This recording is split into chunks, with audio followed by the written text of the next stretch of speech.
नमस्कार दोस्तों, स्वागत है आप सभी का बम्बू ज्ञानशाला पर।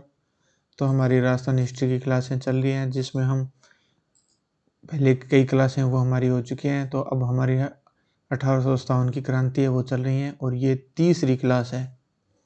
इससे पहले 2 क्लासें हो चुकी हैं। अगर ये क्लास आप देख रहे हैं तो आप जाइए और इससे पहले की दो क्लासें वो देख लीजिए। और आप लोगों को मैं बता देता हूँ कि ये देखिए, आप लोगों ने चैनल है वो सब्सक्राइब है वो नहीं कर रखा है। ये देखिए, मैं आपको दिखाता हूँ। ये देखिए, आपने सब्सक्राइब नहीं कर रखा है 68% लोगों ने, 31% लोगों ने नहीं कर रखा है। आप चैनल को सब्सक्राइब कर लीजिए और बेल आइकन को दबा लीजिए। क्लासें हैं आपको सोमवार, मंगलवार, बुधवार को ठीक 8 बजे मिलती हैं। बाकी क्लासें वो भी आप देख लीजिए, बिल्कुल फिक्स टाइमिंग पर मिली है। अगर आप ये क्लास देख रहे हैं और अपने चैनल को सब्सक्राइब नहीं किया है तो सब्सक्राइब कर लीजिए। आपको कंप्लीट सिलेबस मिलेगा फर्स्ट पेपर का, first grade, second grade, REET, आप जिनकी भी तैयारी कर रहे हैं, LAC वगैरह, तो आप चैनल को सब्सक्राइब कर लीजिए। विद टेस्ट सीरीज़ आपको मिलेगा। तो चलिए, आज की क्लास है वो हम स्टार्ट करते हैं एरेनपुरा से। उससे पहले भी नसीराबाद, नीमच, ये चीज़ें हम पढ़ चुके हैं। तो एरेनपुरा में जो विद्रोह है वो क्रांति का सबसे महत्वपूर्ण स्थान रहता है, क्योंकि यहाँ जो विद्रोह होता है वो काफ़ी बड़ा होता है। तो यहाँ जो क्रांति का आरंभ है वो 21 अगस्त 1857 को होता है। यहाँ जो क्रांति का जो प्रारंभ है उसमें क्रांति का जो नेतृत्व है वो शीतल प्रसाद, तिलकराम और मोती खां ने किया था। लेकिन बाद में खेरवा नामक स्थान पर जो क्रांतिकारी हैं, सैनिक है वो पहुंचते हैं और ठाकुर कुशाल सिंह से मिलते हैं। वहाँ ठाकुर कुशाल सिंह है वो इनकी सहायता करता है, नेतृत्व करता है और इनके साथ में मिलके मारवाड़ और अंग्रेजों की सेना से युद्ध है वो करते हैं। तो कुशाल सिंह जो हैं, ठाकुर कुशाल सिंह, वो जोधपुर राज्य के आहुआ ठिकाने के जागीरदार थे।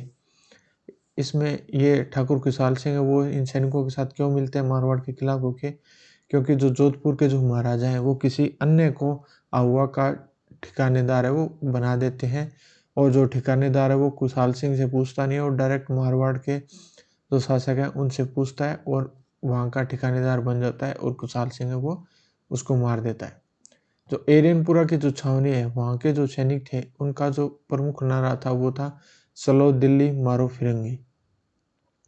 और जो ठाकुर कुशाल सिंह है ने सुगाली माता का मंदिर और कामेश्वर माता का जो महादेव का जो मंदिर है, कामेश्वर महादेव मंदिर, उसको क्रांति का केंद्र बनाया था। और सुगाली जो माता है उसको 1857 की क्रांति की माता है वो माना जाता है। भी कौन सी माता है जो 1857 की क्रांति की माना जाता है, तो वो है सुगाली माता। और जो प्रमुख संघर्ष है वो एरेनपुरा में ये महत्वपूर्ण क्यों रहता है, क्योंकि अब हम आगे पढ़ेंगे जिसमें बिठोड़ा का जो पहला युद्ध है वो होता है। यह युद्ध होता है 8 सितंबर 1857 को, जिसमें क्रांतिकारियों व जोधपुर राज्य की सेना के मध्य ये युद्ध है वो होता है। इस युद्ध में जो क्रांतिकारियों की सेना का जो नेतृत्व है वो ठाकुर कुशाल सिंह, और जोधपुर राज्य की जो सेना है उसका नेतृत्व ओनाड सिंह और कुशल राज सिंह भी है उन्होंने किया था। इस युद्ध में ओनाड सिंह है वो पराजित होता है और मारा जाता है। कुशाल सिंह भी है ये मारा नहीं जाता है, लेकिन ओनाड सिंह है ये मारा जाता है।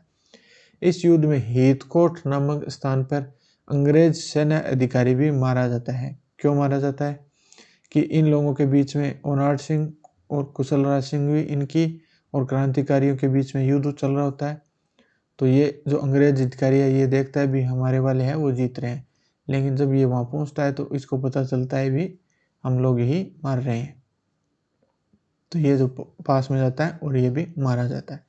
और उसके बाद में जो महत्वपूर्ण आता है वो आता है चेलावास का युद्ध। इसमें अंग्रेजों के साथ बहुत बड़ा धोखा होता है। क्या होता है? यह चेलावास का जो युद्ध है वो 18 सितंबर 1857 में होता है। यह युद्ध है वो क्रांतिकारी और जोधपुर राज्य व अंग्रेजों की संयुक्त सेना के मध्य होता है।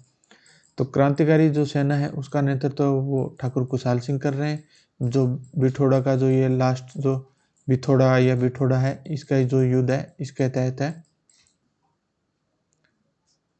तो यहाँ है वो ठाकुर कुशाल सिंह व अंग्रेजों की जो संयुक्त सेना का नेतृत्व है वो AGG पैट्रिक लॉरेंस है वो करते हैं। तो इस युद्ध में जो मारवाड़ का पॉलिटिकल एजेंट है वो मैकबोसन है वो मारा गया। और जो AGG पैट्रिक जो लॉरेंस है ये जान बचा कर है वो यहाँ से भागता है। और इस युद्ध में मारवाड़ के गीतों में गोरा काला के युद्ध का भी वर्णन है वो मिलता है और कहा जाता है कि ये जो युद्ध है ये गोरों और कालों के मध्य युद्ध होता है और यह युद्ध है वो आहुआ युद्ध के नाम से भी जाना जाता है। इसमें यह होता है कि ये मारवाड़ और का जो पॉलिटिकल एजेंट जो मेकमोसन है ये क्यों मारा जाता है कि क्रांतिकारियों और मारवाड़ की सेना और मेकमोसन इनका युद्ध चल रहा होता है। ये अंग्रेज़ों की जो सेना है और जो जोधपुर की जो सेना है इनकी एक विशेष ड्रेस कोड होती थी, तो ये मारे जा रहे थे और क्रांतिकारी थे इनके पास और ठाकुर खुशहाल सिंह सेना जो खुशहाल सिंह है इनके भी जो सैनिक थे उनके पास ड्रेस नहीं होती थी, तो इनकी ड्रेस ही इन क्रांतिकारियों ने पहन ली थी। तो दूर से जो ये पॉलिटिकल एजेंट लॉरेंस आता है ये देखता है कि हमारे वाले ही शायद इन क्रांतिकारियों का मार रहे हैं, लेकिन जब बाद में पास में आता है तब पता चलता है कि इन्होंने हमारे वालों के कपड़े पहन रखे हैं और ये हमारे वालों को मार रहे हैं। तो ये जो लॉरेंस है ये यहाँ से जान बचा कर है ये भागता है। ये जो घटना है ये देखिए 18 सितंबर की है। तो उसके बाद में जब ये वापस जब इनके ऊपर कब्जा करते हैं तो ये देखिए जनवरी में करते हैं। तो इस समय ये सेना है वो यहाँ से चली जाती है जिसकी वजह से फिर ये दोबारा युद्ध है वो हार जाते हैं। मारवाड़ की जो रेबारी जाती है वो मेकमोसन है उसको वर्तमान में लोक देवता के रूप में वो पूजती है। अंग्रेज का जो सेनापति होम्स है वो आहुआ की जो क्रांति है इसका है वो दमन है वो करता है। और दमन कब करता है? जनवरी 1858 को।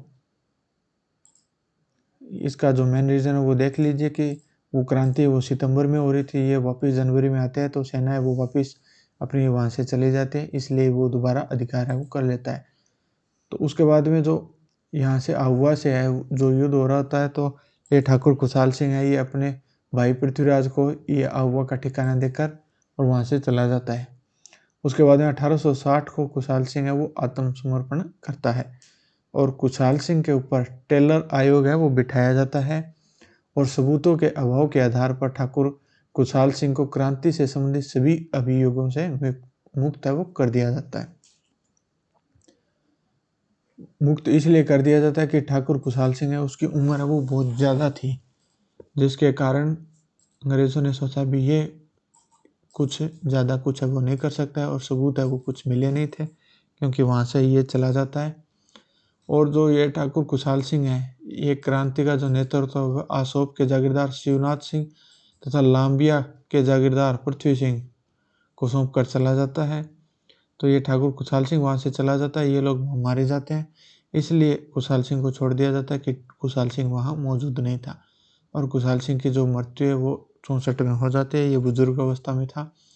इसलिए 1860 में जब ये आत्मसमर्पण करता है तो ये टेलर आयोग बैठते हैं तो ये अंग्रेज सोचते हैं भी इसको जेल में डाल के क्या फ़ायदा। और इसकी जो मृत्यु है वो उदयपुर में हुई थी क्योंकि इसको जो आहुआ का ठिकाना था वो वापिस है वो नहीं मिलता है। नेक्स्ट हम पढ़ते हैं कोटा में जो विद्रोह होता है उसके बारे में।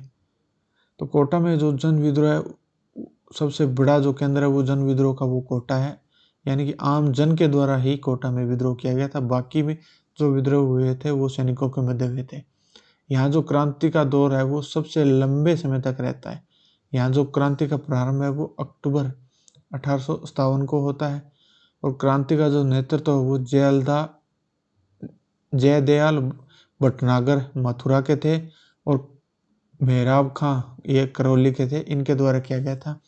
ये दोनों थे, ये इनके सरकारी कर्मचारी थे और इनको है वो शेल्डर है ये एक इनका जो कोटा का जो पॉलिटिकल एजेंट है वो इनको मारने के लिए कहता है और इसके विरोध में यहाँ क्रांति की शुरुआत है वो हो जाती है।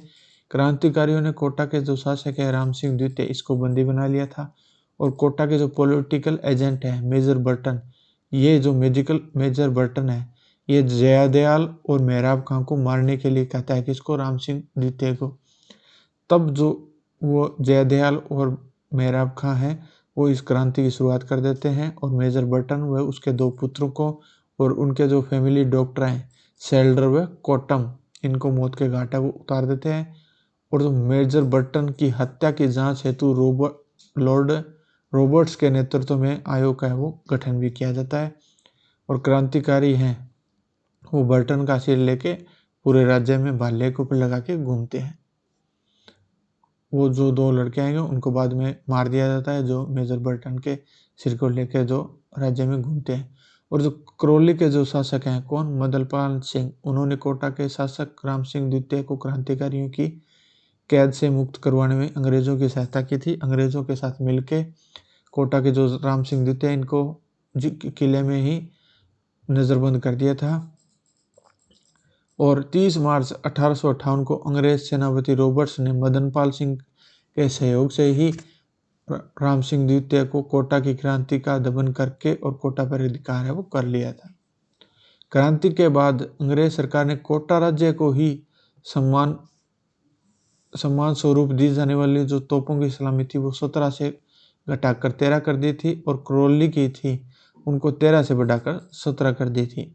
यानी जो करौली के जो शासक थे उनकी जो सलामी थी वो बढ़ा दी थी और कोटा वालों की कम कर दी थी। तो आज की क्लास में हम इतना ही पढ़ेंगे, आगे और भी ज़्यादा है तो क्लास है वो ज़्यादा लंबी हो जाएगी, तो बाकी पार्ट है वो हम नेक्स्ट क्लास में करेंगे। तो यहाँ तक आप पहुँच चुके हैं तो चैनल को सब्सक्राइब कर लीजिए। और ये तीसरी क्लास है, नेक्स्ट है वो चौथी क्लास होगी। क्लास है वो सोमवार, मंगलवार और बुधवार को ठीक 8 बजे मिलती है। तो मिलते हैं नेक्स्ट क्लास में।